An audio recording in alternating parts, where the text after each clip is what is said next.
ఫిలిప్పీ పత్రిక 4వ అధ్యాయం 19వ వచనం చదువుకుందాం.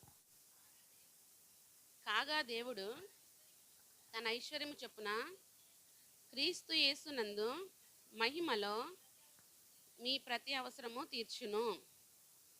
హల్లెలూయా. ఈ వాక్యం చదివినప్పుడు మన హృదయాలు ఉప్పొంగుతాయి.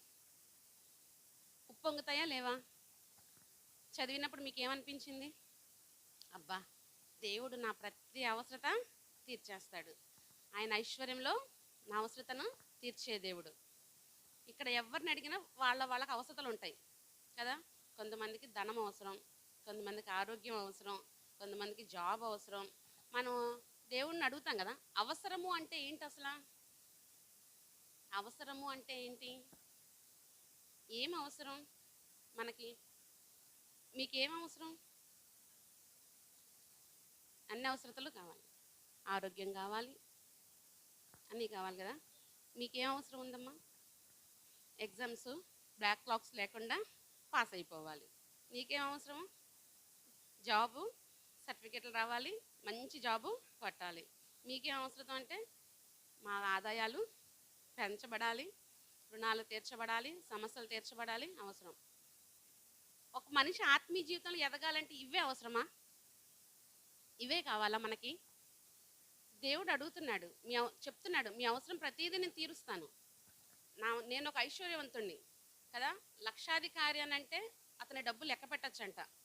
కోటీశ్వరుడు అని అంటే అతని డబ్బును లెక్క పెట్టచ్చంట. కానీ ఐశ్వర్యవంతులు డబ్బులు లెక్క వేయడానికి ఉండదంటే లెక్కకు మించి లెక్క పెట్టడానికి కూడా అవకాశము లేనంత ఉన్నప్పుడు అది ఐశ్వర్యం అన్నమాట. మనం చాలామంది వాళ్ళు ఐశ్వర్యవంతులు కోటీశ్వరులు అంటాం, కానీ కోటీశ్వరులు ధనం కూడా లెక్క ఇచ్చి వాళ్ళ ఆస్తులను బట్టో వాళ్ళని బట్టో. ఐశ్వర్యము అయితే లెక్క వేయలేం. మన దేవుని దగ్గర ఉన్నది మనం లెక్క పెట్టగలమా? కానీ ఆయన మన తల వెంట్రుకలు కూడా లెక్క పెడతాడు. హల్లెలూయా. అయితే ఒక విశ్వాసి ఆత్మీయంగా ఎదగాలి. మనం బైబిల్ చదువుతున్నప్పుడు చాలా సందర్భాల్లో ఒక శారీరకమైన అవసరాన్ని బట్టిగానే మనం బైబిల్ని చూసి చదువుతాం. కానీ బైబిల్ చదువుతున్నప్పుడు మన ఆత్మీయ జీవితానికి ఏం అవసరం కదా. దేవునిలో మనం ఆత్మీయంగా ఎదగాలి అంటే మనకి ఏం అవసరం? చాలా అవసరాలు ఉన్నాయి. అయితే నేను మీ మధ్యకి ఒక 4 అవసరతలు తీసుకొచ్చాను. అవి కూడా మన సమయాన్ని బట్టి 3 చెప్పుకుంటామో 4 చెప్పుకుంటామో. ఒక 4 అవసరతలు దేవుడు మనకు అవసరం అని చెప్తున్నాడు. అవి ఏంటో మనం చూసుకుందాము. హల్లెలూయా. హెబ్రీ పత్రిక 10వ అధ్యాయము 36వ వచనము. మీరు దేవుని చిత్తమును నెరవేర్చిన వారై వాగ్దానము పొందు నిమిత్తము మీకు ఓరిమి అవసరమై ఉన్నది. హల్లెలూయా. హల్లెలూయా. ఏమి పొందు నిమిత్తము మనకు ఏం అవసరమై ఉన్నదంటండి? దేవుని యొక్క వాగ్దానము పొందు నిమిత్తము మనకి ఏం అవసరమో? ఓరిమి అవసరము. ఓరిమి అంటే ఏమిటండి? ఓర్పు. చాలా పర్యాయ పదాలు దానికి ఉన్నాయి. సహనము, సహించుట కదా. ఒక ఆత్మీయ జీవితంలో ఒక వ్యక్తి ఎదగాలి అని అంటే మనకి అవసరమైంది ఓరిమి. ఎవరు తీరుస్తారంట? దేవుడు తీరుస్తాడంట. కానీ మనం అడిగేటప్పుడు ఏం అడుగుతాము? నాకు ఓర్పు ప్రభు అని ఎవరన్నా అడిగామా? అడిగారా? నాకు ఒక ఓర్పు కావాలి ప్రభా, నాకు సహనం కావాలి ప్రభా అని మనం ఎప్పుడైనా అడిగామా? దేవుని యొక్క వాగ్దానం మనం పొందుకోవాలి, దేవుని యొక్క వాగ్దానం మనం అనుభవించాలి అని అంటే మనకి ఏం అవసరము? ఓర్పు అవసరము.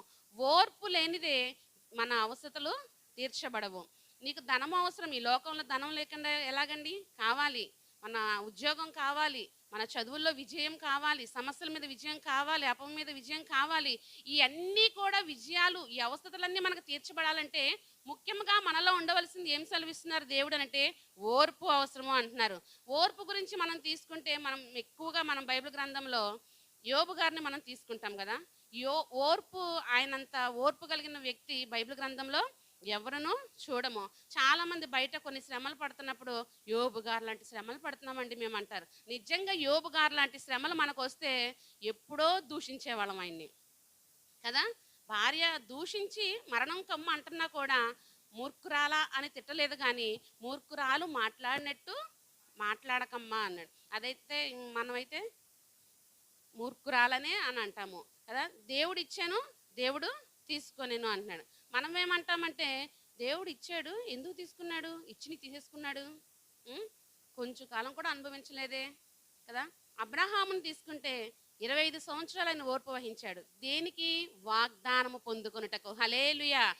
ఈరోజు మనకి ఇప్పుడు ప్రార్థన చేస్తే ఈ క్షణంలో కార్యమైపోవాలన్నంత ఎలాగా మనము ఉంటాము.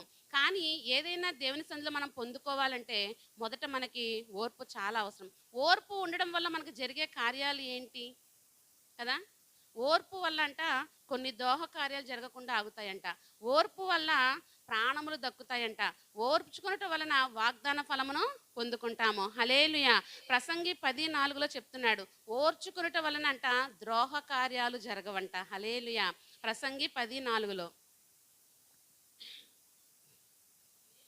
ఏలువాడు నీ మీద కోపపడిన ఎడల నీ ఉద్యోగము నుండి నీవు తొలగకపోకము.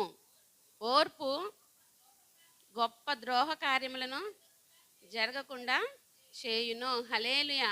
మనం ఒక చోట వర్క్ చేస్తున్నాము, జాబో పనో, మన పనిలో మనం ఉన్నప్పుడు యజమానులు అనేవాళ్ళు, అధికారులు అనేవాళ్ళు సహజంగా ఒక కోపడతారు కదా.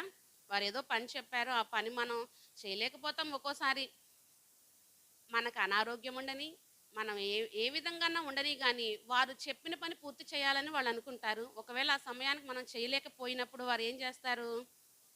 కోప్పడతారు.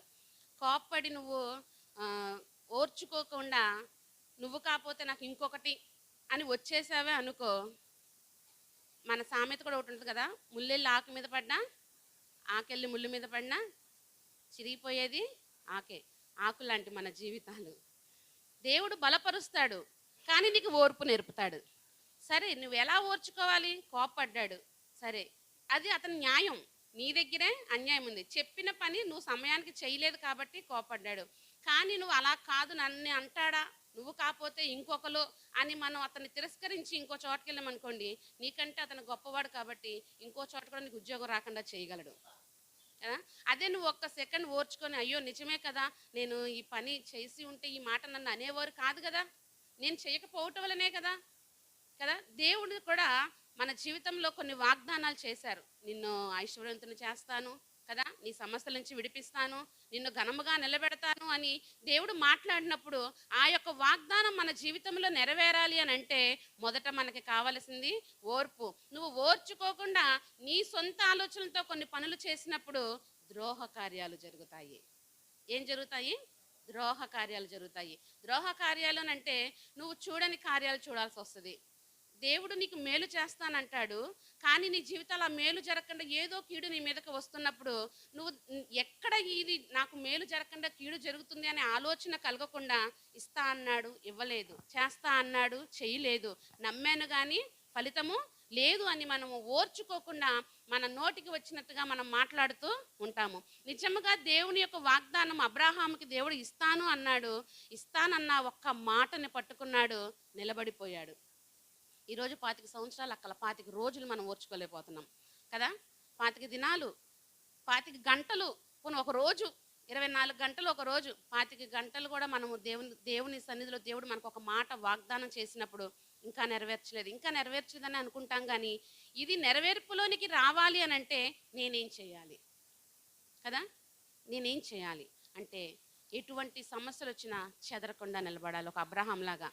అబ్రహాము చివరికి బిడ్డ పుట్టుతాడో లేదో అని శారమ్మన్న కొంచెం అనుమానించింది, కానీ అబ్రహాం గారు మాత్రం ఎక్కడ అనుమానించకుండా ఓర్పుతో సహనంతో వెళ్ళి ఉన్నాడు. అలాగే మనం ఓర్పు కోసం చూస్తే ఇస్సాకు ఆదికాండం 26వ అధ్యాయంలో చూస్తే కూడా ఇస్సాకు ఎంతగానో ఓర్చుకున్నాడు. కరువు కాలం మందు తను ఒక దేశంలో ఉన్నప్పుడు అక్కడ తండ్రి తవ్వించిన బావులను తవ్విస్తూ ఉండగా అతను ఒక బావి తవ్వించినప్పుడు ఆ దేశస్తులు వచ్చి ఇది మా బావి అని తీసుకొని వెళ్ళిపోయారు. హల్లెలూయా! ఇది మా బావి అని తవ్వించినప్పుడు వాళ్ళతో గొడవ పడ్డాడా? ఏం మాట్లాడలేదు, సైలెంట్గా వచ్చేసాడు. దేవుడు నీకు దాచి ఉంచిన మేలు ఎంతో గొప్పది. అది నీవు పొందుకోవాలి అని అంటే మొదట నీకు ఓర్పు అవసరము. నీకు ఎంత ఓర్పు అవసరం అంటే నీ దేవుడు నీకు ఏం చేశాడు అని నీ చుట్టూ ఉన్న ప్రజలు అంటారు, నీ సంఘము కూడా అనొచ్చు. నువ్వేం పాపం చేసావో ఇన్ని శ్రమలు పడుతున్నావు అని అనొచ్చు. నువ్వే ద్రోహం చేసావో నీకు ఈ బాధలు అనుభవిస్తున్నావు అని అంటారు. యోబుని స్నేహితులు అలాగే అన్నారు కదండి. భార్యతో సహా ద్వేషించింది, కానీ అతను ఓర్చుకునటం వలన రెండంతల ఆశీర్వాదాన్ని పొందుకున్నాడు. హల్లెలూయా.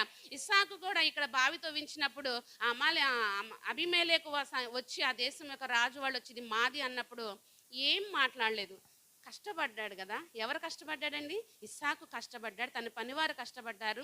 పూర్తి చేసిన బావులను తవ్వించినప్పుడు మాది అన్నప్పుడు అసలు ఓర్పు వస్తుందా?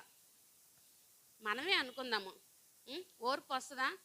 మా పనివారు కష్టపడ్డారు, మేము కష్టపడ్డాము, మేము సంపాదించుకున్నాము, ఇప్పుడు నువ్వు వచ్చి నీదంటావేంటి? న్యాయంగా కూడా అది ఇస్సాకుకే రావాలి. కానీ వాళ్ళు అడిగినప్పుడు సరే, అక్కడ గొడవ వద్దు, ఎడము వద్దు అనుకున్నాడు, ఇచ్చేశాడు. సరే, అక్కడి నుంచి తప్పుకొని ఇంకో చోటకు వచ్చాడు, ఇంకో చోట బావి తవ్వాడు. అక్కడికి వచ్చి ఇది మాది అన్నారు. ఒకసారి అంటే ఓర్చుకుంటాం కానండి, 2-3 సార్లు ఇలా చేస్తే ఏం ఓర్చుకుంటాం చెప్పండి? నేనైనా ఓర్చుకోను, ఎవరమైనా ఓర్చుకోము. అక్కడికి కూడా వచ్చి వాళ్ళు ఈ బావి మాది, ఈ నీళ్లు మావి, నువ్వు ఎవరు అని అడుగుతున్నారు. కానీ నిజానికి అవి అబ్రాహాము, తన తండ్రి అయిన అబ్రాహాము తవ్వించిన బావులనే తవ్వించాడా? ఇంకా వేరే ప్రాంతంలో వేరే తవ్వించాడా? లేదు కదా. తన తండ్రి కష్టపడి తవ్వించిన బావులనే తవ్వించాడు. ఒక్కోసారి మనదే, మన కళ్ళ ముందే కూడా మనకి అందకుండా వేరే వారు దోచుకొని వెళ్ళిపోతూ ఉంటారు. మనం ఉగ్రులం అయిపోతాం, ఓర్చుకోలేము. నా నరం లేని నాలుక ఎన్నైనా అంటదని ఈ నోటితో ఇదే ఆశీర్వచనం పలుకుతాము. మళ్ళీ కోపం వచ్చిందంటే కాస్త ఓర్చుకోకుండా ఇదే శాపవచనాలు ఇదే నోటితో మనము పలుకుతాము. అక్కడ కూడా ఇస్సాకు ఎంతో ఓర్చుకొని సరే తీసుకోండి అని చెప్పి మళ్ళీ మూడో బావి, ఇతను ఓర్చుకుంటున్నాడు, వాళ్ళకే సహనం లేదు. మూడో బావి దగ్గరికి వాళ్ళు రాలేకపోయారు. హల్లెలూయా. ఎందుకంటే ఇతన్ని రెచ్చగొడదాం అనుకుంటున్నారు, ఇతన్ని ఏదో ఒక రకంగా రెచ్చగొట్టి ఈ దేశం నుంచి వెళ్ళగొట్టాలనుకుంటున్నాడు. కానీ ఇస్సాకు యొక్క ఓర్పు ఆ దేశ రాజే తన దగ్గరికి వచ్చి క్షమాపణ అడిగేదాకా దేవుడు చేసి ఉన్నాడు. హల్లెలూయా. ఎవరైతే మిమ్మల్ని ద్వేషించారో, దూషించారో, అనరాని మాటలు అన్నారో, నిందించారో, మీరు ఓర్చుకున్నట ద్వారా వారినే దేవుడు మీ పాదముల యొద్దకు తీసుకొస్తాడు. ఓర్పు గొప్ప ద్రోహ కార్యాలు జరగకుండా కాపాడుతుంది. అదే మీరు ఓర్చుకోకుండా మాటకి మాట ఏదైనా తిరిగిబడి అన్నారనుకోండి, అసమాధానము, గొడవలు, ఏం ఓర్చుకోమంటారండి అసలు అంటారు కదా.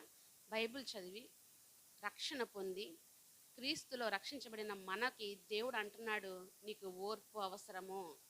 నీకు ఓర్పు లేదు, నీకు సహనము లేదు, లేడికి లేచిందే పరుగు అనుకుంటే నీకు ఓర్పు వస్తుందా? నువ్వు అడిగిందల్లా దేవుడు వెంటనే ఈ పొద్దునడితే సాయంత్రం, సాయంత్రం అయితే ఉదయం, మధ్యాహ్నానికి ఇచ్చేస్తాడు. అప్పుడు నీకు ఇక్కడ కొలతాయి కళ్ళు. నేను ఏది అడిగితే అది దేవుడు ఇస్తున్నాడు. కానీ ఒక విశ్వాసికి ఓర్పు చాలా అవసరం. అది దేవుని ఐశ్వర్యంలో దాచబడి ఉన్నది. హల్లెలూయా. అప్పుడు మనం దేవుని ఏం అడగాలి అని అంటే, ప్రభువా ఈ సమస్యల్లో నుంచి, ఇరుకుల్లో నుంచి, ఈ ఇబ్బందుల్లో నుంచి నేను చాలా బాధపడుతున్నాను, నాకు ఓర్పు దయచే ప్రభువా, నాకు ఓర్పును దయచే ప్రభు. ఎందుకనంటే ఓర్చుకున్నట్టు ద్వారా రెండంతల ఆశీర్వాదం, సహించుకున్నట్టు ద్వారా రెండంతల ఆశీర్వాదము కదా. ఇస్సాకు ఆ దేశ రాజే వచ్చి ఇస్సాకు దగ్గర క్షమాపణ అడిగి ఉన్నాడు. మరి యోబు ఓర్చుకున్నట్టు ద్వారా తను రెండంతల ఆశీర్వాదాన్ని పొందుకొని ఉన్నాడు. మన వాగ్దాన ఫలము పొందుకోవాలి అని అంటే ఓర్పు అవసరము. అబ్రహాముకు దేవుడు చేసిన వాగ్దానము పొందుకున్నటకు ఎంతో ఓర్మి కలిగి ఉన్నాడు. ఓర్చుకుంటేనంట ప్రాణాలు కూడా దక్కుతాయంట. హల్లెలూయా. లూకాసు వార్త 21వ అధ్యాయం 19వ వచనము.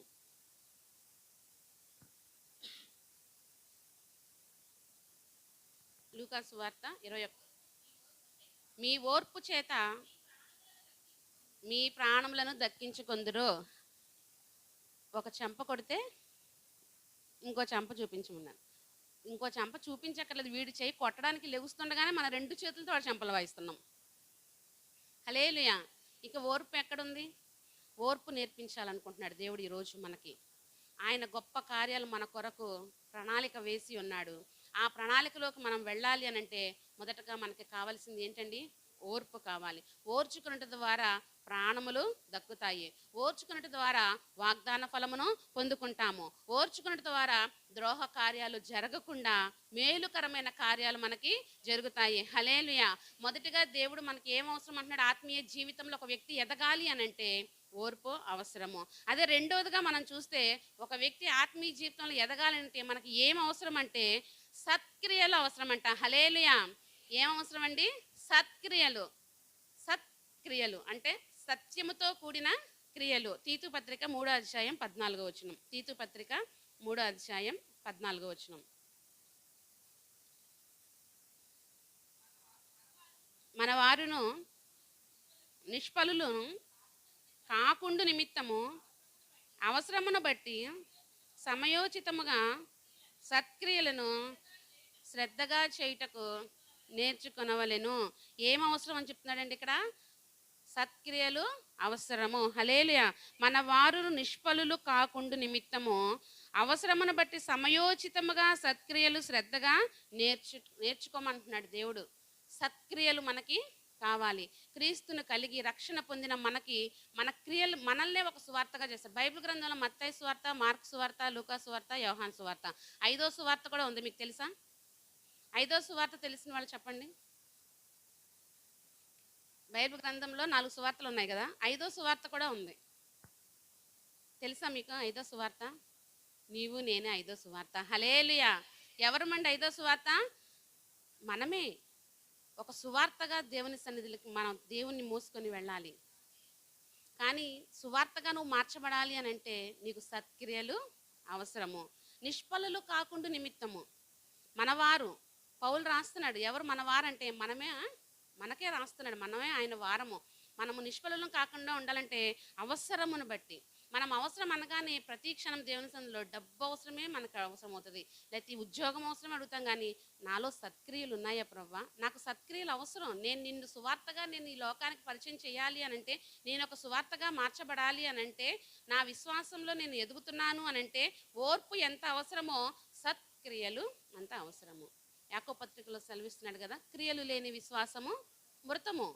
క్రియలు కావాలి. ఎలా క్రియలు అంటే మనమే ఒక సువార్తగా వాళ్ళకి కనబడాలి. నువ్వు ఒక సత్క్రియలుగా కనబడాలి అని అంటే మొదటగా ఓర్పు అయితే, రెండోది సత్క్రియలు. సత్క్రియలు చేయటం వలన సృష్టించబడ్డామంట మనం. దేనికి సృష్టించబడ్డామంటే మనం సత్క్రియలు చేయడానికి సృష్టించబడ్డాం. ఎఫెసీ పత్రిక 2:10 మరియు వాటి యందు మనము నడుచుకొనవలెనని దేవుడు ముందుగా సిద్ధపరిచిన సత్క్రియలు చేయుటకై మనము క్రీస్తు యేసునందు సృష్టింపబడిన వారమై ఆయన చేసిన పని అయి ఉన్నాము. హల్లెలూయా. హల్లెలూయా. మనము దేనికి సృష్టించబడ్డామండి? సత్క్రియలు చేయుటకై మనము సృష్టించబడి ఉన్నాము. మరియు వాటి యందు మనము నడుచుకొనవలెనని. మరియు వాటి యందంటే మనకి ముందు వచనాల్లో విశ్వాసం గురించి వాటి గురించి మనకి వివరించబడింది. వాటిలో మనం బలపరచబడాలి అని అంటే మనం ఏం చేయాలంటే ముందుగా సిద్ధపరిచిన సత్క్రియలు చేయుటకై, సత్క్రియలు చేయడానికి మనం ఏమన్నాము? క్రీస్తు యేసునందు సృష్టింపబడిన వారమై. సత్క్రియలు చేయడానికి ఎవరి యందు మనం సిద్ధపరచబడ్డామంట? క్రీస్తు యేసునందు.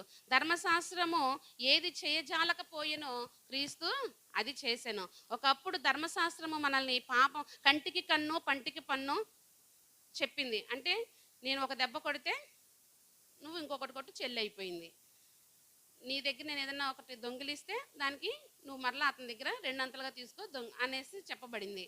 కానీ ఇక్కడ క్రీస్తు ప్రభువారు వచ్చిన తర్వాత ఒక చెంప కొడితే ఇంకొక చెంప కొట్టమన్నారు. అదేంటి? క్రియ. అంటే క్రీస్తుని ఒక సువార్తగా మనం సత్క్రియల ద్వారా వారికి ఎలా తెలియపరుస్తున్నాము?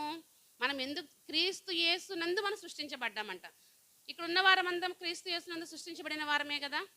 క్రీస్తు యేసునందు రక్షింపబడిన వారము. సృష్టించబడిన వారము అని అంటే క్రీస్తు యేసునందు రక్షించబడిన మీకు సత్క్రియలు అవసరము. సత్క్రియలు అంట ఒక ధనముతో పోల్చి ఉన్నాడు. హల్లెలూయా. సత్క్రియలు ఉంటే ఒక ధనముతో మనం అనుకుంటాం కదా, అబ్బా అది మా డబ్బు ఉంటే మేము కూడా ఉంటామండి, మాకు ఆస్తులు ఉంటే మేము కూడా ఉంటామండి, ఈ సమస్యల్లో మేము ఎలా క్రియలు చూపించగలము, ఎలా బ్రతకగలము, ఎలా చేయగలము అని మనం అనుకుంటాము. కానీ ఆ ఓర్పు ఎప్పుడైతే వస్తుందో ఈ సత్క్రియల్లో కూడా నువ్వు నడిపించబడతావు.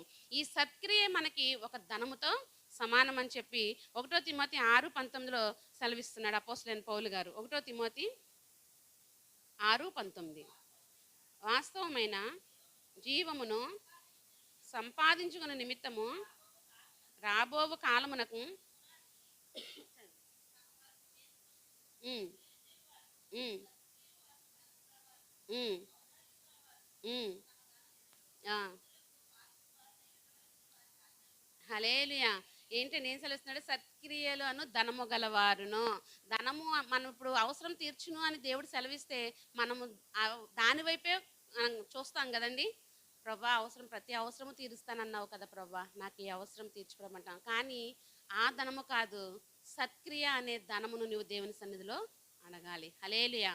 నీ క్రియలు చూసే కొరింథీ పత్రికలో ఒక మాట సెలవిస్తున్నాడు కదా, రక్షింపబడని ఒక భర్త ఉంటే నీ క్రియలను బట్టి అతను మార్చబడతాడంట. వాక్యము లేకుండానే, ఏంటండి, వాక్యము లేకుండానే నీ క్రియలను బట్టి మార్చబడతాడంట. అంటే నీ క్రియలు చూసేవారికి ఎలా కనబడాలంటే మరొక క్రీస్తు నీలో కనబడాలి. హల్లెలూయా. సత్క్రియల్ని మనం అనుకుంటాము ఏం చేస్తాంలేండి. కొన్ని కొంతమంది మనం ఏమనుకుంటామంటే యవనంలో ఉన్న బిడ్డలు అనుకుంటారు, ఈ వయసులో కాకపోతే ఏ వయసులో అనుభవిస్తాం. కొన్ని యవన బిడ్డలు అనుకుంటే అనుకున్నారండి. తల్లిదండ్రులు కూడా చాలామంది ఏం చేస్తారంటే తమ పిల్లల్ని, ఫోన్లేండి ఈ వయసులో కాకపోతే వాళ్ళు ఎప్పుడు అనుభవిస్తారు, ఫోన్లో ఒక సినిమాకే కదా పంపిద్దాంలే, ఏదో ఫ్రెండ్తో సరదాగా ఎక్కడికో వెళ్తా అంటున్నాడు కదా అని పాపపు క్రియలు చేయడానికి. సరదాగా అంటే వాళ్ళు వెళ్ళిన సరదాలు వేరు, పాపపు క్రియలు చేయడానికి వెళ్ళే వారితో నేను చెప్తున్నాను. మనము ఆపే తల్లిదండ్రులు కూడా ఈరోజు లేరు. ఇంకొంతమంది ఎలా ఉన్నారంటే మా వయసులో ఉన్నప్పుడు మేము అనుభవించలేదు కదా, మా పిల్లలన్నా అనుభవించనివ్వండి. ఇవి సత్క్రియలా? నిజ రక్షకుడైన క్రీస్తును కలిగిన నీవు రక్షించబడి పాపంలో నుంచి విడిపింపబడి క్రీస్తుని నీ సొంత రక్షకునిగా అంగీకరించిన తల్లిదండ్రులు కూడా తమ పిల్లల్ని వస్తారులేండి, సమయం ఉంది వాళ్ళు వస్తారులేండి అని. ఇక్కడ సత్క్రియ ఎక్కడ కనిపిస్తుంది? నీ క్రియ క్రీస్తు ప్రేమను చూపించాలి. చాలామంది యేసుప్రభుని నమ్ముకుంటే ఏవో గొప్ప కార్యాలు జరిగిపోతాయి అనుకుంటున్నారు, కానీ అసలు క్రీస్తుని ఎందుకు నమ్ముకున్నాం మనము అంటే పరలోకం కోసం నమ్ముకున్నాం. అవునా కదా? నువ్వు పరలోకం వెళ్ళాలి అని అంటే ముందు ఈ క్రియలు కూడా నీలో ఉండాలి. నేను రమ్మేసుకున్నాను, బాప్తిసం తీసేసుకున్నాను కాబట్టి ఏమైనా పర్వాలేదు, నేను పరలోకం వెళ్ళిపోతాను అనుకుంటే నీ క్రియలు సరైనవి లేనప్పుడు జీవగ్రంథంలో నీ పేరును అవసరమైతే దేవుడు అంట తుడిచిపెడతాడంట. ఎవరో అనుకుంటున్నారు చాలామంది, జీవగ్రంథంలో ఒకసారి మన పేరు లిఖించబడిన తర్వాత మనం ఏం చేసినా పర్వాలేదు, దేవుడు మన పేరు తుడిచిపెట్టాడు అని అనుకుంటున్నారేమో.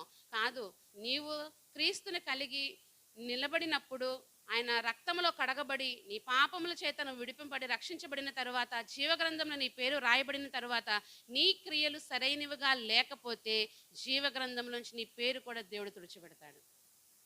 హల్లెలూయా. సత్క్రియలు కోరుకుంటున్నాడు దేవుడు. ఒక విశ్వాస ఆత్మీయంగా ఎదగాలంటే ఏం అవసరం అండి? సత్క్రియలు అవసరం, ఓర్పు అవసరము, సత్క్రియలు అవసరము. ఆ సత్క్రియల్ని దేవుడు ఎలా ఒక ధనముతో పోల్చాడు. సత్క్రియలు చేయడానికే మీరు సృష్టించబడ్డారు, సత్క్రియలు చేయడానికి మీరు రక్షించబడ్డారు. ద్వారకా అనే భక్తురాలను మనం చూసినప్పుడు తను మరణించినప్పుడు మరి అక్కడ పేతురు గారు వచ్చారు. పేతురు గారు వచ్చినప్పుడు అక్కడ ప్రజలంట ఎన్నెన్ని మంచి కార్యాలు సత్క్రియలు చేసి చనిపోయింది ఈమె అనుకుంటున్నారంట. చదువుదామా? అపోస్తుల కార్యం 9వ అధ్యాయము 36వ వచనము. మరియు యొప్పేలో తబితా అని ఒక శిష్యురాలు ఉండెను, ఆమెకి భాషాంతరమున దోర్కా అని పేరు. ఆమె సత్క్రియలను ధర్మకార్యములను బహుగా చేసి ఉండెను. చాలండి. ఇక్కడ ఏం చేసిందంటే ఆమె సత్క్రియలు చేసింది, సత్క్రియలను ధర్మకార్యములను చేసింది. హల్లెలూయా. ఎలా చేసిందంట? బహుగా చేసిందంట. చనిపోయింది ఆవిడ. ఆ దినాల్లో ఏదో జబ్బు చేసింది. ఇదేంటి, సత్క్రియలు చేసింది, ధర్మకార్యాలు చేసింది, మంచి పనులు చేసింది కదా, ఆమెకు జబ్బు రావడం ఏంటి? మంచి పనులు చేసిన వాళ్ళకి మంచిగానే ఉండాలి కదా. ఆమె ఓర్పును దేవుడు పరీక్షించాడు. హల్లెలూయా. ఆమె సహనాన్ని దేవుడు పరీక్షించి ఉంటాడేమో. ఆమె మరణించినప్పుడు పేతురు వచ్చినప్పుడు అక్కడ ఉన్న స్త్రీలు చెప్తున్నారంట, ఎన్నెన్ని మంచి పనులు చేసింది కదా. మనం బ్రతుకున్నప్పుడు మన గురించి చెప్పుకున్నట్టు కంటే మనం చనిపోయిన తర్వాత మన గురించి చెప్పుకోవాలంట. కానీ చాలామందికి తెలియదు, చచ్చిపోయిన వాళ్ళ మీద నిందలు ఏం వేస్తాంలే అని, ఎంత బాగా బతికిందో అని అంటారు. నిజానికి ఆమె చాలా పాపిష్టిగానే బతుకుండొచ్చు, అతనవని ఆమె అవని. బైబిల్ గ్రంథంలో చాలామంది ఆమె అని రాసిన చోట ఇది ఆడవాళ్ళకు మాత్రమే, అతడు అని రాసిన చోట ఇది పురుషులకు మాత్రమే అని కాదు. బైబిల్ స్త్రీ పురుషుడు అందరికీ వర్తిస్తుంది. హల్లెలూయా. ఒక మాట ఆమె అని రాయబడిన అతడు చదివినప్పుడు అది అతనికి వర్తిస్తుంది, అతడు అని రాయబడిన చోట ఆమె అని కూడా వర్తిస్తుంది. అంటే వాక్యము వాడి అయిన రెండంచుల ఖడ్గము, అది నీతో మాట్లాడతాడు దేవుడు. హల్లెలూయా. చదివేటప్పుడు ఇక్కడ ఆమె అని రాయబడి ఉంది కాబట్టి ఇది నా కోసం కాదు, ఇది స్త్రీల కోసం అయి ఉంటుంది, లేకపోతే మా ఆవిడ కోసం అయి ఉంటుంది, లేకపోతే మా అమ్మ కోసం అయి ఉంటుంది, లేకపోతే మా చెల్లి కోసం అయి ఉంటుందని కాదు. అతడు అనినా ఆమె అనినా అది నా కోసము. దేవుడు నాతో మాట్లాడాలి అని వచ్చి ఉంటాం కదా మనం. అలా వచ్చిన మనం దేవుడు మాట్లాడుతున్నప్పుడు నా కోసమే మాట్లాడుతున్నారు అనుకుంటున్నామా? వచ్చేటప్పుడు ఏమనుకొని వచ్చాము? నాతో వాక్యం ద్వారా మాట్లాడు ప్రభువును. నీ ప్రార్థన దేవుడు ఆలకించి నీతో మాట్లాడుతున్నాడు. మాట్లాడుతుంటే భరించలేకపోతున్నాము. క్రియలు కావాలరా నీకు అని అంటే, నేను బాగానే ఉన్నాను కదా, ఇంకా నాలో క్రియలు ఏంటి అనుకొని నా కోసమే చెప్తున్నారు అనుకునే స్థితిలోకి వెళ్ళిపోతున్నాం. మరి నువ్వు ఏం ప్రార్థిస్తున్న ప్రార్థన ఆలకించి దేవుడు ఈరోజు నాతో మాట్లాడుతున్నాడు హల్లెలూయా అనుకుంటున్నావా? నా కోసమే చెప్తున్నారు. ఎవరో కనబడరు, నేనే కనబడతాను ఈ పాస్టర్కి పాస్టర్ అమ్మకి. ఏమనుకుంటున్నామండి? ఈ పాస్టర్ గారికి పాస్టర్ అమ్మ గారికి నేనే కనబడతాను, నా గురించే చెప్తారు అనుకొని గుమ్మడికాయలు దొంగ ఎవరంటే వీళ్ళే తొడమేసుకుంటూ ఉంటారు. కానీ నీ కోసం కదా, అందరి కోసం చెప్తున్న వాక్యము. హల్లెలూయా. సత్క్రియలు మనకు అవసరము. క్రియలు లేకపోతే నీ విశ్వాసము మృతముతో సమానం అని దేవుడు సెలవిస్తున్నాడు. అంటే నువ్వు బ్రతికి ఉన్న కూడా చనిపోయిన వారితో సమానముగా ఉన్నావు. క్రీస్తు కొరకు నిలబడాలి అని అంటే, ఆత్మీయంగా ఎదగాలంటే నీకు ఏం అవసరం అని దేవుడు చెప్తున్నాడండి? సత్క్రియలు అవసరము. నువ్వు ఎప్పుడైతే సత్క్రియలు కలిగి జీవిస్తావో, నువ్వు ఒక సువార్తగా మార్చబడతావో, నిన్ను చూసిన వారు అబ్బా క్రీస్తుని కలగక ముందు ఉన్న ఎలా ఉన్న వ్యక్తి క్రీస్తుని కలిగిన తర్వాత ఏ విధంగా ఉంది. చాలా మంది క్రీస్తుని ఎంత క్రైస్తవుల వల్ల అవమానకరంగా మార్చబడుతుంది కదా.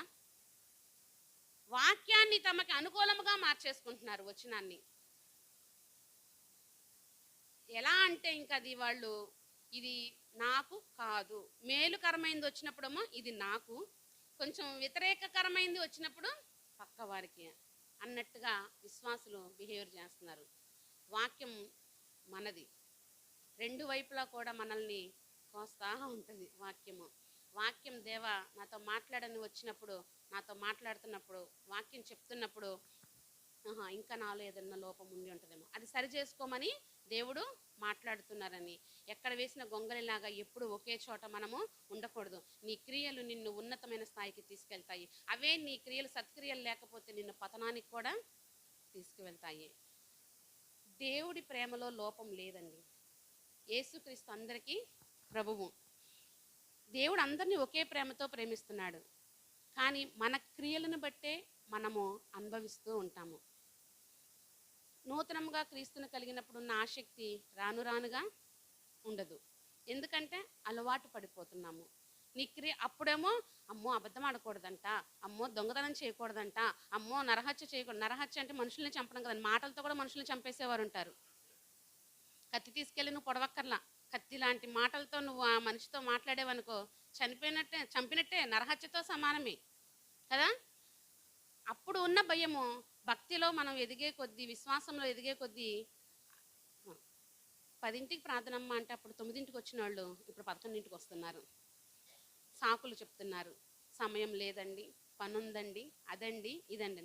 ఏమవుతున్నాయి నీ క్రియలు? అవే క్రియలంటే ఎలా చూపిస్తాము నువ్వు అంటే, దేవుని కొరకు నువ్వు నిలబడమే దేవుని క్రియ. ఎటువంటి పరిస్థితిలోనైనా కదర్చబడని స్థితిలో నీవు ఉండాలి. పాస్టర్ గారు మనకు చాలాసార్లు చెప్తారు కదా, షాపుల దగ్గర అందరూ చాలా అడుగుతూ ఉంటారు, ఏంటండి మీకు ఈ శ్రమలని. మాకంటే కూడా మమ్మల్ని చూసిన వారు బాధపడతారు, ఏంటి వీళ్ళకి ఈ శ్రమలు, ఏంటి వీళ్ళకి ఈ బాధలు అనేసి కదా. కానీ మనం దేవునిలో తొలగకుండా, ఇది దేవుని ప్రేమ అండి, ఆయన ఏదో చేస్తాడని కాదు, పరలోకంలో నాకు స్థానము ఇస్తాడు. ఇరుకు మార్గము మనది. క్రీస్తు మార్గం ఏంటండి? ఇరుకు మార్గము. ఇరుగ్గానే వెళ్ళాలి. కానీ ఇరుకు ఎవరు ఇష్టపడరు. విశాలతనే ఇష్టపడతారు. విశాలతలో నుంచి వెళుతాం. విశాలత ఈ లోకంలో విశాలత ఎలా అందంగా కనిపిస్తుందంటే చాలా ఆ క్షణంలో మనకి చాలా సంతోషంగాను ఆనందంగాను ఎంతో మంచిగా మనకు కనిపిస్తుంది. కానీ ఆ ఆనందంలోంచి నువ్వు వెళుతూ ఉండగా నీ క్రియలు సరైన విశాలత కోరుకున్న వాళ్ళ క్రియలు సరైనవి సత్క్రియలు కాదనమాట. వాళ్ళు వెళుతూ ఉన్నప్పుడు ఏమవుతుందంటే ఇరుకు మార్గం వస్తుంది. అప్పుడు నువ్వు వెళ్ళాలంటే వెళ్ళలేవు. అదే నువ్వు ఇరుకు మార్గం గుండా వెళుతూ ఉంటే పరలోకమైన విశాల మార్గంలోకి దేవుడు నిన్ను నడిపిస్తాడు. మేము ఇరుకునందుండి మొరపెడితే నువ్వు విశాల స్థలమందుండి జవాబిచ్చు వాడవు. హల్లెలూయా. మన క్రైస్తవులము ఇరుకు మార్గము కలిగిన వారు. అంటే మనకి దేవుని సన్నిధి జ్ఞానం నేర్పిస్తుంది, ఓర్పు నేర్పిస్తుంది, సత్క్రియలు నేర్పిస్తుంది. నీవు విశ్వాసిగా దేవునిలో ఎదగాలి, ఆశీర్వదించబడాలి అని అంటే నీకు సత్క్రియలు అవసరము. నీ క్రియలు సరిచేసేంత వరకు నువ్వు కొట్టబడతావు. నేను పరిపూర్ణుడు గనక మీరును పరిపూర్ణులుగా ఉండాలన్న నీలో ఆ పరిపూర్ణత వచ్చేంత వరకు కూడా దేవుడు నిన్ను నలగొడుతూనే ఉంటాడు. నేనే పాపం చేయలేదండి అని అనుకోవడానికి ఎవ్వరూ లేరండి.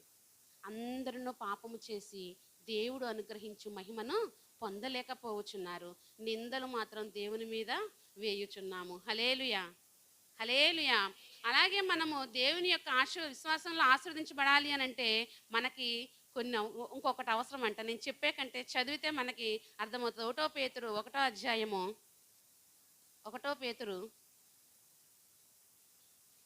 అధ్యాయము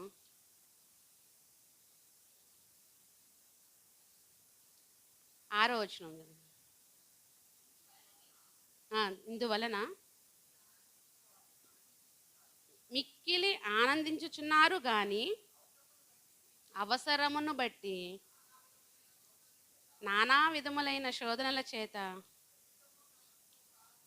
ప్రస్తుతమున కొంచెము కాలము మీకు దుఃఖము కలుగుచున్నది. హల్లెలూయా. ఇక్కడ ఏం అవసరం అని చెప్తున్నాడండి? ఏం అవసరము? శ్రమలు అవసరం అంట, శోధన అవసరం అంట కదా. అవునా? అమ్మ మాకు ఆ అవసరత వద్దండి బాబు, పడి ఉన్నాము అని చివరికి నాకు కూడా అనిపిస్తుంది. వాక్యం చదివినప్పుడు శ్రమలు అవసరమా ఒక విశ్వాసికి? శోధన అవసరమా ఒక విశ్వాసికి? ఎప్పుడైతే శ్రమల్లో శోధనల గుండా నువ్వు వెళతావో, ఆ శ్రమలు శోధనలు ఎప్పుడైతే ఓర్పు కలిగి ఉంటావో, ఆ శ్రమలు శోధనలో నీ క్రియలు తప్పిపోకుండా సత్క్రియల ప్రవర్తన కలిగి నువ్వు ఉంటావో, ఈ శ్రమల్లో దేవుడు నీకు తోడై ఉంటాడు. హల్లెలూయా. 91వ కీర్తనలో వాక్యం సెలవిస్తుంది కదా, ఏమంటాను? శ్రమలో నేను నీకు తోడై ఉంటాను, అతని విడిపించి అతని గొప్ప చేస్తాను అన్నాడు. విశ్వాసికి శ్రమలు అవసరము. నీకు శ్రమ కలగకపోతే సుఖం విలువ ఏం తెలుస్తుందండి? శ్రమ విలువ తెలిస్తేనే కదా. చెడు ఉంది అంటేనే ఒక మంచి ఉందని అర్థమవుతుంది. ఒక మంచి ఉందంటే దానికి చెడు కూడా ఉంది. నీకు అసలు చెడు అనేది జరగకుండా మంచి జరుగుతున్నా అది మంచి అన్న విషయం కూడా నీకు తెలియదు. తెలుస్తుందా? చెడు ఎప్పుడైతే జరుగుతుందో ఇంకో మంచి కార్యం జరిగినప్పుడు అది బాగోలేదు, ఇది బాగుంది అని అర్థమవుతుంది. అంటే శ్రమలు క్రైస్తవులకే కాదు, లోకంలో కూడా చాలామంది శ్రమలు పడుతూ ఉన్నారు. కానీ వారి శ్రమలకి నేను చెప్తున్నాను, అర్థము లేదు. కానీ నువ్వు పడుతున్న శ్రమలకి ఒక అర్థం ఉంది. హల్లెలూయా. ఎందుకంటే ఈ శ్రమల వెనకాల కింద వచనంలోనే సెలవిస్తున్నారు కదా, కొంచెము కాలమే దుఃఖము కలుగుచున్నది. మీకు ఏమైనా శాశ్వత కాలం అని చెప్తున్నాడా దేవుడు? కొంచెం కాలమే. ఈ కొంచెం కాలం కూడా ఈ శ్రమలు మీకు ఎందుకు అవసరము అని చెప్తున్నాడంటే నీకు ఓర్పు నేర్పడానికి, నీ క్రియలు సరి చేయడానికి. హల్లెలూయా. ప్రభా, అవసరం తీరుస్తా అన్నావు, ఓర్పు అవసరం కాబట్టి నాకు ఓర్పు దయచేయి, సత్క్రియలు అవసరం కాబట్టి నాకు సత్క్రియలు దయచేయి అని, నాకు శ్రమలు అవసరం కాబట్టి శ్రమలు దయచేయి అని అడుగుతామా? మనం శ్రమలు అడగం, కానీ శ్రమలు కలుగుతున్నాయి. శ్రమలు కలగడానికి 3 కారణాలు. ఒకటి, మన అవిధేయతను బట్టి మనం శ్రమలు తెచ్చుకుంటాము. సాతాను శ్రమ పెడుతుంది, దేవుడు పరిశోధిస్తాడు. దేవుడు శోధించడండి, దేవుడు ఏం చేస్తాడు? పరిశోధిస్తాడు. మనం పడే శ్రమల వెనకాల సాతాను ఒత్తిడి ఉందా? మన పాపములు ఉన్నాయా? ఒకవేళ దేవుని పరీక్షకి నిలబడుతున్న వారిగా ఉన్నామా? అబ్రాహాముని పరిశోధించాడు. 25 సంవత్సరాలు ఓర్పు కలిగే కుమారునిచ్చి మళ్ళీ నాకు ఇచ్చేయి అన్నాడు. కానీ వాగ్దానం గుర్తుపెట్టుకున్నాడు. ఇసుక రేణువులంత సంతానమును ఆకాశ నక్షత్రముల వలె సంతానమును విస్తరింపజేస్తాడు. 90 ఏళ్ల వయసులో కనడానికే ఆమెకు ఒక కుమారుని ఇచ్చాడు దేవుడు. ఒకవేళ ఈ బిడ్డను నేను తిరిగి ఇచ్చినా నాకు మరలా ఆమె ద్వారానే ఇంకొక బిడ్డను కూడా దేవుడు ఇవ్వగలడు. నమ్మాడు, ఓర్చుకున్నాడు. మరి తన బిడ్డను ఇవ్వడానికి కూడా సిద్ధపడ్డాడు. ఆ మోరియా పర్వతం మీదకి వెళుతున్నప్పుడు ఆ బిడ్డ కూడా అడుగుతున్నాడు, కట్టెలున్నాయి, నిప్పు ఉంది, అన్నీ ఉన్నాయి, గొర్రె పిల్లి ఏది నాన్నగారు అంటే ఎంత బాధ కలిగి ఉంటుంది కదా అబ్రాహాంకి. ప్రభా ఇస్తా అన్నావు, ఇచ్చావు, మళ్ళీ ఇప్పుడు నువ్వు బలి అడుగుతున్నావు అని దేవుడే చూచుకుంటాడు. ఆ విశ్వాసం ఉందా శ్రమలో నీకు? దేవుడే చూచుకుంటాడు. ఏ శ్రమ అయినా, ఏ రోగమైనా, ఏ వ్యాధి అయినా, ఏ బాధ అయినా దేవుడు చూచుకుంటాడు. నీకు శ్రమలు అవసరం అని చెప్పి నిన్న ఆ శ్రమల్లోనే నలగొట్టాడు దేవుడు. కొద్ది దినములే, కొంతకాలమే నీకు ఈ దుఃఖము, ఆ తరువాత ఆయన ఇచ్చే ఆనందాన్ని భరించడానికి నీకు శక్తి చాలదు. గుండె జబ్బు ఉన్న వాళ్ళకి డాక్టర్లు ఒక మాట చెప్తారు, అత్యానందమైన విషయాలు చెప్పద్దు, అతి బాధాకరమైన విషయాలు చెప్పద్దు. ఏది చెప్పినా కదా మన పరిస్థితి అలా ఉంటుంది. ₹1 కోటి లాటరీ తగిలితే అబ్బా తగలకపోయినా మొహాల్లో ఆనందం వెళ్ళిపడుతుంది. ఎంత ఆనందంగా నవ్వుతున్నాము. అదే శ్రమలంటే వద్దంట. కానీ కొంచెం కాలము శ్రమ, ఈ శ్రమ నీకు ఓర్పును నేర్పించాలి, ఈ శ్రమ నీకు సత్క్రియల్లో నడిపించడం నేర్పిస్తుంది. నీకు మొదట శ్రమలు అవసరము. ఈ శ్రమల గుండా వెళితేనే క్రీస్తు విలువ నీకు తెలుస్తుంది. నానా విధమైన శోధనల చేత మనం శోధింపబడుచున్న కూడా తప్పించు వారము కాము అని చెప్పి అపోస్తలుడైన పౌలు గారు ఒక మాట సెలవిస్తున్నాడు. ఏంటండి, శోధనల చేత వెళ్ళబడుతున్నా కూడా తప్పించుకోనని వారము కాదు. ఎందుకు అని అంటే తప్పించువాడు దేవుడు. కొంతకాలం నీకు ఈ శ్రమలు అవసరము. ఈ శ్రమ నువ్వు పడట ద్వారా ఇలాంటి వారిని, అనేక మందిని దేవుని సన్నిధికి నువ్వు తీసుకురాగలుగుతావు. ఏ శ్రమ, ఏ బాధ, ఏ దుఃఖం, ఏ వేదన, ఏ శోధన నీకు లేకుండా నువ్వు ఆరాముగా బ్రతుకుతా ఉంటే క్రీస్తు కొరకు ఆత్మలు నువ్వు ఎలా రక్షిస్తావు? ఏం చెప్తావు? ఈ మధ్య చాలా సువార్త ఎలా ఉందంటే, దేవుని దగ్గరికి రండి ఆశీర్వదించబడతారు, దేవుని దగ్గరికి రండి మీరు అభివృద్ధి చెందుతారు, దేవుని దగ్గరికి రండి స్వస్థత పొందుతారని. అసలైన ఆత్మరక్షణ మీకు కలుగుతుందని ఎవరైనా చెప్తున్నారా? క్రీస్తులో జీవించడం అంటే ఒక క్రైస్తవుడిగా ముళ్ళ మీద నడవడము, పూల మీద నడవడం కాదు. ఆ ముళ్ళ మీద నిన్ను నడిపిస్తూ ఆయన చెయ్యి అడ్డు పెడతాడు. నువ్వు అనుకుంటున్నావు ఆ ముళ్ళు నాకే గుచ్చుకుంటున్నాయి అనుకుంటున్నావు, కానీ ఆయన చెయ్యి కింద ఉంది, ఆ చేతి మీద నీ పాదము ఉంది. హల్లెలూయా. హైదరాబాద్లో ఉన్నప్పుడు మా నాన్నగారికి జబ్బు చేసి హాస్పిటల్లో ఉన్నప్పుడు 2 కాళ్ళు ఆపరేషన్ అయిపోయినాయి. ఒక కాలు పైకి ఇట్లా ఇక్కడ చర్మం, ఈ కాలు మీద చర్మం తీసి యువతల కాలు మీద కప్పి ఉన్నారు. కప్పి ఉన్నప్పుడు మా అమ్మ చాలా దుఃఖపడుతున్నారంట. ప్రవ్వా ఏంటి నా భర్తకి ఈ బాధ, నా భర్తకి ఏంటి ఈ వేదన, ఈ శోధన, ఆయన ఆయన భరించగలడనే నువ్వు ఈ బాధ ఆయనకి పెట్టావా అని అడిగిందంట మా అమ్మ. ఏంటండి, ఆయన భరించగలడనే ఈ బాధ పెట్టావా అని. నిజంగా ఆ బాధ ఆ రోజు మా నాన్నకి పెడితే మా నాన్నకి ఈరోజు ఓర్పు కలిగింది. ఓర్పు గుండా వెళ్ళి ఉన్నారు. అడిగి, అది క్రిస్టియన్ హాస్పిటల్ అనమాట, చర్చి కూడా ఉంటుంది కదా క్రిస్టియన్ హాస్పిటల్కి. డ్రెస్సింగ్ అది చేస్తున్నప్పుడు నాన్నగారు తట్టుకోలేక పెద్ద పెద్ద కేకలు పెడుతున్నప్పుడు ఒక్కోసారి మా అన్నయ్యని వదిలిపెట్టేసి మా అమ్మ చర్చిలోకి వెళ్ళిపోయేదంట. మా నాన్నగారు బాధను చూడలేక వెళ్ళి ఒకరోజు మోకరించి ఇలాగే దేవుణ్ణి అడుగుతుందంట, భరించగలడనే పెట్టావా ఆయనకి, ఎందుకు ఆయనకు అంత బాధ పెట్టావు, ఆయన లేకపోతే మేమేమైపోతాము అని అడుగుతున్నప్పుడు దేవుడు అమ్మకి దర్శనం చూపిస్తున్నారంట. మా నాన్నగారు పడుకున్న బెడ్ మీద మా నాన్నగారు లేరంట, యేసయ్య పడుకొని ఉన్నారంట. హల్లెలూయా. నువ్వు అనుకుంటున్నావు ఈ బాధలు నాకే. నిజంగా దేవుడు అనేవాడే నీ దగ్గర, క్రీస్తు అనే దేవుడు నీ దగ్గర లేకపోయి ఉంటే ఈరోజు మందిరంలో సజీవురాలుగా మనం వచ్చి ఆరాధించి ఉండేవారము కాదు. ఎంతోమంది అండి 1-2 లక్షల రూపాయలు అప్పులకు ఆత్మహత్యలు చేసుకోవట్ల కుటుంబాలతోటి. మరి నిన్నెందుకు కాపాడాడు దేవుడు? నీ పట్ల ఆయనకు ఒక ప్రణాళిక ఉంది, నీ పట్ల ఆయనకు ఒక ఉద్దేశం ఉంది, నీ పట్ల ఆయనకు ఒక మంచి గొప్ప ఆలోచన కలిగి ఉన్నాడు. ఆయన ఆలోచనకర్త. నీకు ఆలోచన చెప్తాడు. నీకు ఓర్పు కావాలి, నీ క్రియలు సరైనవి కావాలి, నీ శ్రమల గుండా దేవుడు నిన్ను నడిపిస్తున్నాడు అని అంటే నీకు ఆశీర్వాదాన్ని, సువర్ణము ఎలాగైతే అగ్నిలో కాల్చబడుతుందో కొద్ది కాలం మీరు అలా కాల్చబడుతున్నారు, తర్వాత మేలిముగా మీరు మార్చబడతారు. శోధన సహించువాడు ధన్యుడు. శోధన సహించాలి, ఓర్చుకోవాలి. శ్రమలు అవసరం ఒక విశ్వాసికి. నాకు శ్రమలు వద్దు అనుకుంటే గనక నువ్వు నిజమైన క్రైస్తవుడివి ఏ మాత్రమును కావు. ఒక్కొక్కరికి ఒక శ్రమ. కొంతమందికి వ్యాధి బాధల చేత శ్రమలు కలగచ్చు, కొంతమందికి రుణముల చేత కలగచ్చు, కొంతమంది భర్తతో శ్రమ కావచ్చు. ఎంతకాలం ప్రార్థన చేస్తున్నా మారరు కొంతమంది కదా. కానీ ఆయన మారితే నీకంటే భక్తిగరుడిగా మార్చబడతాడు. హల్లెలూయా, అవునా కాదా?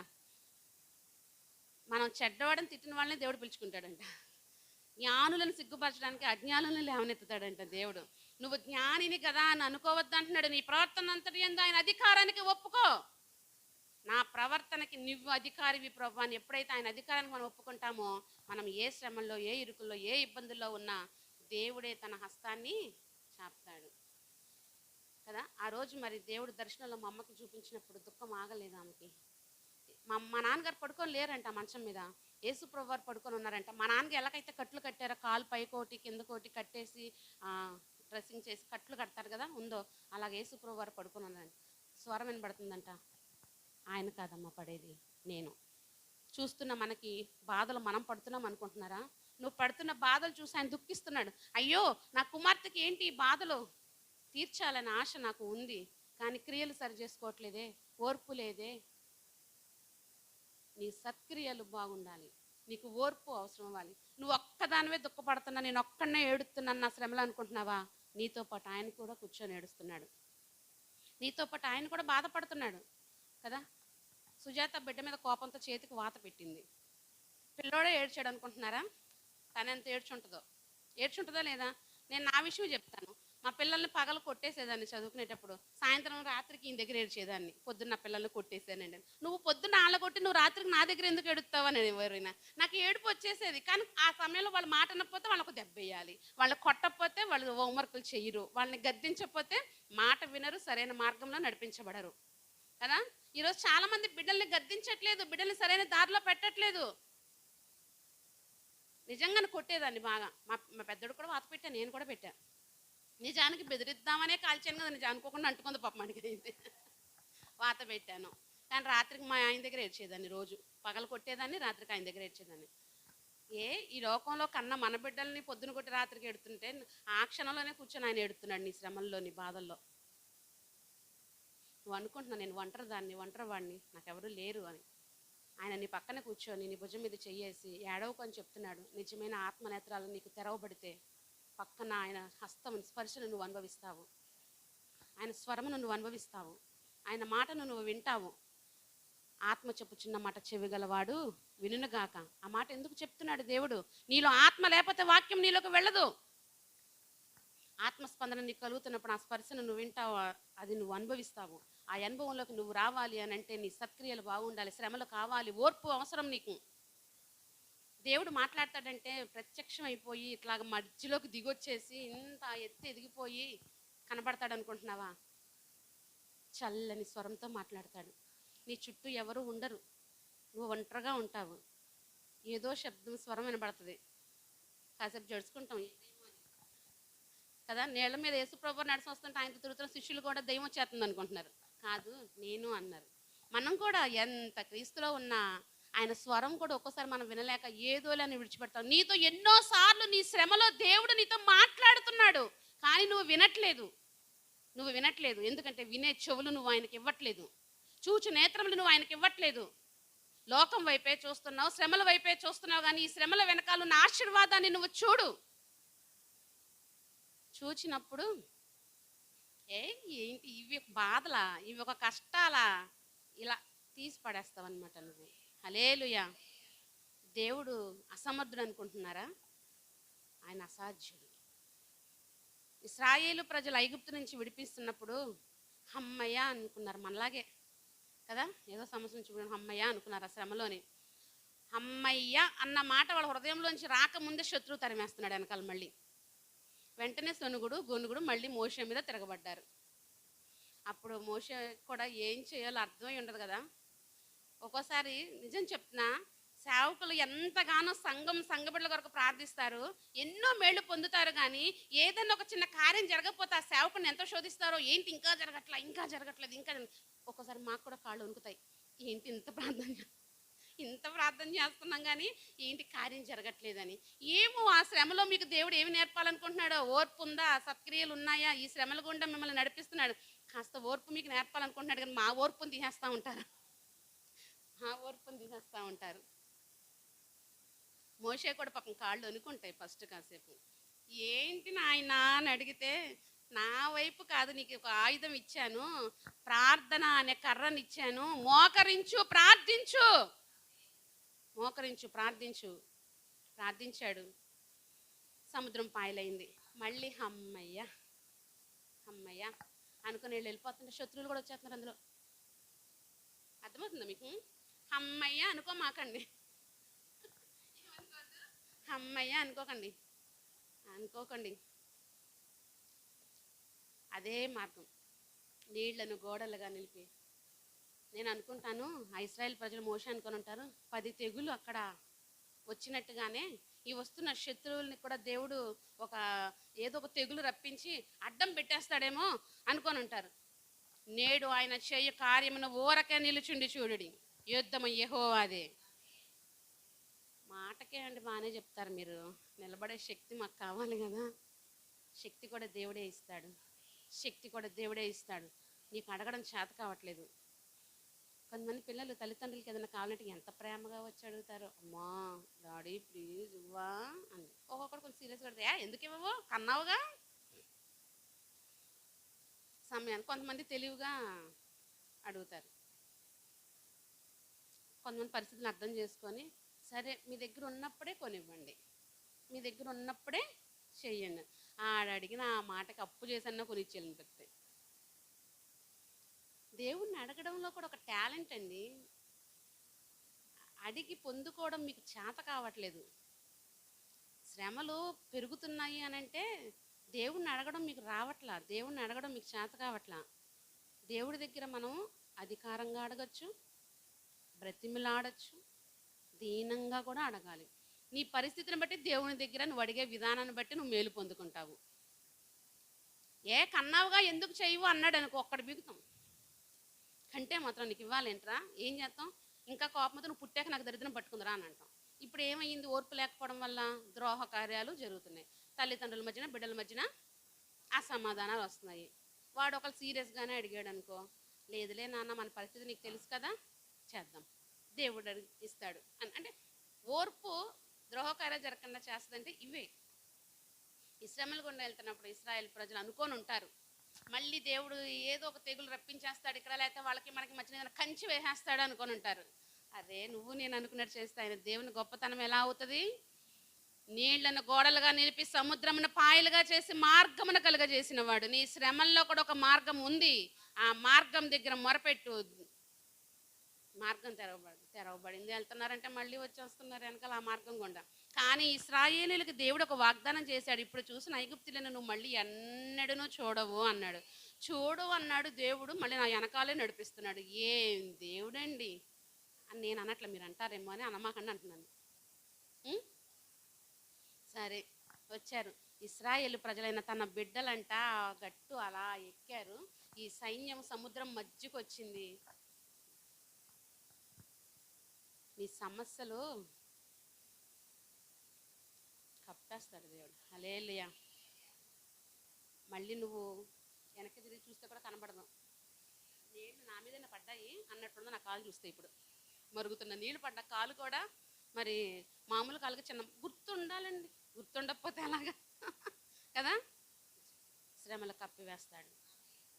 యెహోవాను గూర్చిన మీ దురాలోచన ఏమి, బాధ రెండవ మారు కలగకుండా ఆయన బొత్తిగా నివారణ చేయను. నహూము గ్రంథము 1వ అధ్యాయము. నహూము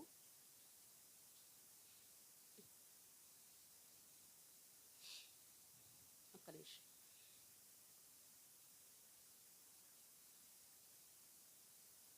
5-6 వచనం, 9వ వచనము. 9వ వచనం. యెహోవాను గూర్చి మీ దురాలోచన ఏమి, బాధ రెండవ మారు రాకుండా.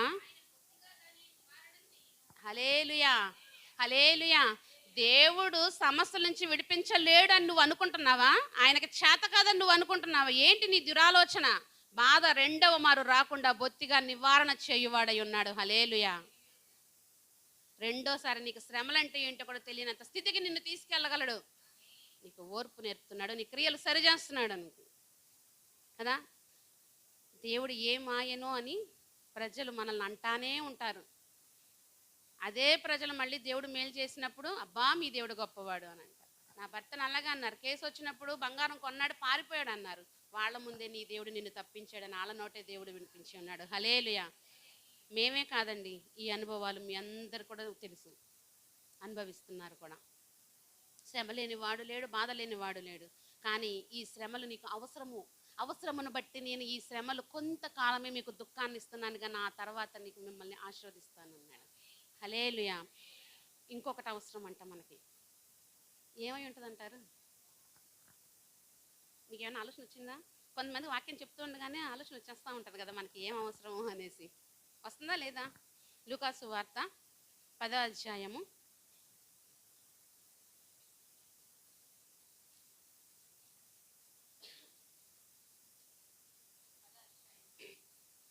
41వ వచనం చదవండి. అందుకు ప్రభువు, మార్తా మార్తా, నీవు అనేకమైన పనులను గూర్చి విచారము కలిగి తొందరపడుచున్నావు, కానీ అవసరమైనది ఒక్కటే. మరియా ఉత్తమమైన దానిని ఏర్పరచుకొనెను, అది ఆమె యొద్ద నుండి తీసివేయబడదు. ఆమెతో చెప్పెను. హల్లెలూయా, హల్లెలూయా. చెప్పండమ్మా, హల్లెలూయా. రెండు చేతులు పైకెత్తి హల్లెలూయా. ఏమి అవసరం అని చెప్తున్నాడు మార్తతో దేవుడు? ఏం అవసరం అని చెప్తున్నాడు? ఆ ఉత్తమమైనది ఏంటి? దేవుని సన్నిధి. హల్లెలూయా. నీకు దేవుని సన్నిధి అవసరము. దేవుని సన్నిధి లేకుండా ఏమీ నువ్వు చెయ్యలేవు. మరియా గ్రహించేసింది. ఒక రాజుగారు తన ధననిధి అంటే వినే ఉంటారు మీరు చాలాసార్లు, ఇంకొకసారి చెప్తున్నాను. తన ప్రజలందరికీ అనౌన్స్ చేశాడంట, రాజుగారి ధననిధి తెరిచే ఉంది, ఎవరికి ఏం కావాలో తెచ్చుకోండి. నీకో ₹1,00,00,000 కావాలా? నీకో 2 కోట్లు కావాలా? నీకో 1000 నాణ్యాలు కావాలా? వెండి నాణ్యాలు, బంగారు నాణ్యాలు, రాజుగారు ఉంగరాలు, ఆభరణాలు, అబ్బో తెచ్చుకోమన్నారు. ఖాళీ ఉంటుందండి. ఒక చీర కొంటే ఒక చీర ఉచితం అంటేనే షాపులు ఖాళీ ఉండట్లేదు. రాజుగారు ధననిధి తెరవబడి మీకు నచ్చింది మీకు కావాల్సింది తెచ్చుకోండి అంటే అవసరానికి మించి తెచ్చుకున్నారు.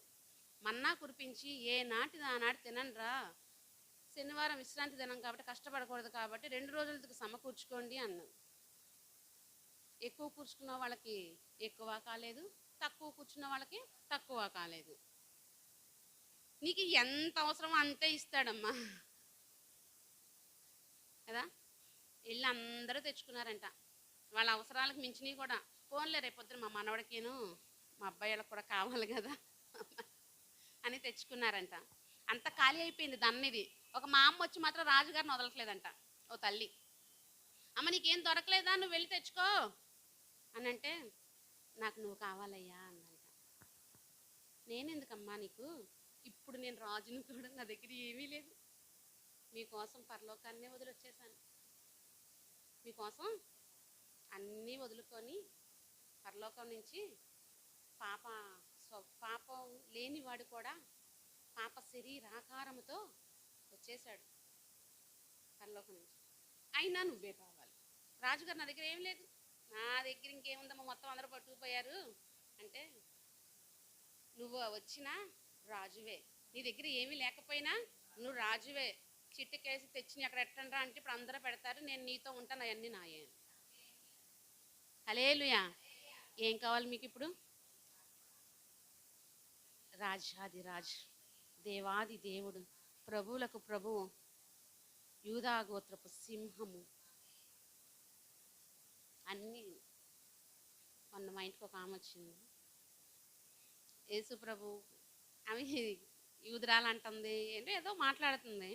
మాట్లాడుతూ, యేసు ప్రభు ఎక్కడున్నాడమ్మా, వచ్చాడు ప్రాణం పెట్టాడు వెళ్ళిపోయాడుగా, యేసు ప్రభు లేడుగా ఇప్పుడు అంది. అందుకే యెహోవా దేవుణ్ణి ప్రార్థిస్తాము అని అదే దేవుణ్ణి అని అంది. మరి పరిశుద్ధాత్మ ఏంటండి అని అడిగాను నేను. నేను మిమ్మల్ని అనాథులుగా విడువను, నేను వెళ్ళి మీకు ఆదరణకర్తను పంపిస్తాను, ఆయన మిమ్మను సర్వ సత్యములోనికి నడిపిస్తాడు అనంది. దేవుడు మనల్ని వదిలేశాడని ఎక్కడ ఉందండి? యుగ యుగములు సదాకాలం నేను మీతోనే ఉన్నానంటున్నాడుగా. ఆయన ఏం సమాధిలో లేడుగా, లేపబడ్డాడుగా, తండ్రి దగ్గర ఎక్కడి నుంచి వచ్చాడు అక్కడికి వెళ్ళాడు, ఆత్మను మన దగ్గరే వదిలేశాడు. నేను మీకు నివాసాలు ఉంచి ఏర్పరిచి వచ్చి మిమ్మల్ని తీసుకెళ్తానని వాగ్దానం చేశాడు కదమ్మా అంటే కాస్త బుర్రగొక్కుంది ఆమెకి. మరి చాలామంది అవసరమైనది ఎన్నుకోవట్లేదు. ఏముంది, వెళ్ళిపోయాడు కదా ఆయన అంటే నాకు ఇప్పుడు ఈ వాక్యమే గుర్తొచ్చింది. వెళ్ళిపోయాడు ఆయన. మరియా ఉత్తమమైనది ఎన్నుకుంది, ఆయన సన్నిధిని ఎన్నుకుంది. ఆయన సన్నిధికి ప్రార్థనకి రమ్మంటే ఎన్ని పనులు మనం పెట్టుకుంటామో. మార్తమ్మని మాత్రం తప్పు పడతాం. నేను మా అమ్మ ప్రార్థన ముందు వెళ్ళిపోయి వెనకాల నంట్లు తోమేసి ప్రార్థన రమ్మనేది. నాకేమో మార్తమ్మలాగా పనులన్నీ అప్పచెప్పేస్తావు, నువ్వేమో మరియమ్మలాగా ప్రార్థనకి వెళ్ళిపోతావు ఏంటనేదాన్ని. మా అమ్మ వచ్చినప్పుడు అడగండి, అబద్ధమో నిజమో చెప్పుద్ది మీకు. ఈ పనులు ఇప్పుడు నేర్చుకుంటే అమ్మ మీ అత్తారింట్లో మంచి పేరు తెచ్చి పెడతావు అనేది. హల్లెలూయా. ఆడపిల్లలకి పనులు అవసరం అమ్మా, నేర్చుకోండి. తల్లిదండ్రులు ప్రయాసపడి పెంచుతారు. అత్తోరింటికి వెళ్ళి వాళ్ళ పేర్లు చెడగొట్టమాకండి. పనులు అవసరం.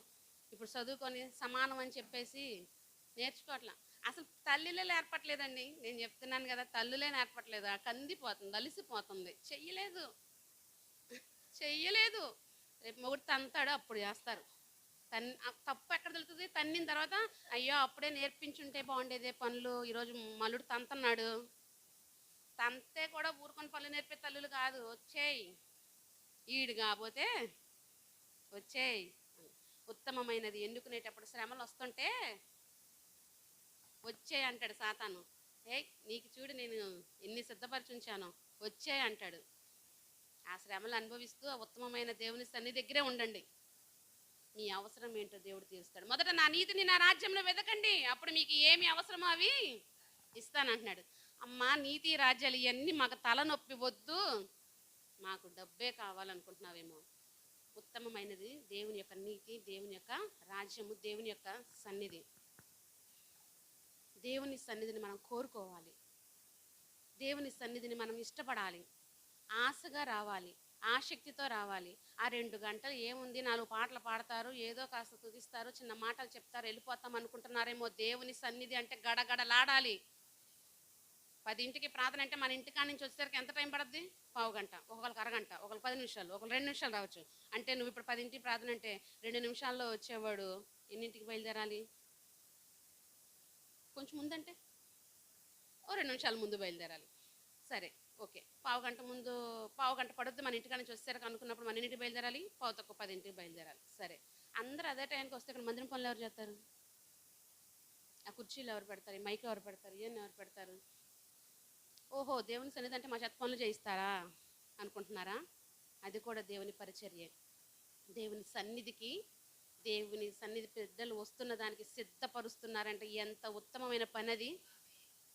కొంతమంది ఆ విలువ తెలియక మేమేమన్నా పనివారమా, మా స్టేటస్ ఏంటి, మా హోదా ఏంటి? నీ ఎటువంటి స్టేటస్లైనా హోదాలైనా దేవుని దగ్గర నువ్వు తగ్గించుకోవాలి. తగ్గించుకుంటే హెచ్చిస్తాడు. ఆయన సన్నిధిని కోరుకోవాలి. ఏది వచ్చినా నీవేనాయనా. కొంతమంది అంటారు కదా, ఏంటి నీట ముంచినా పాల ముంచినా నీవే నాదా, నీవే దేవా. ఎస్, అవి కొన్ని సామెతలు మన సామెతలు తీసే పెట్టారండి పెద్దవారు.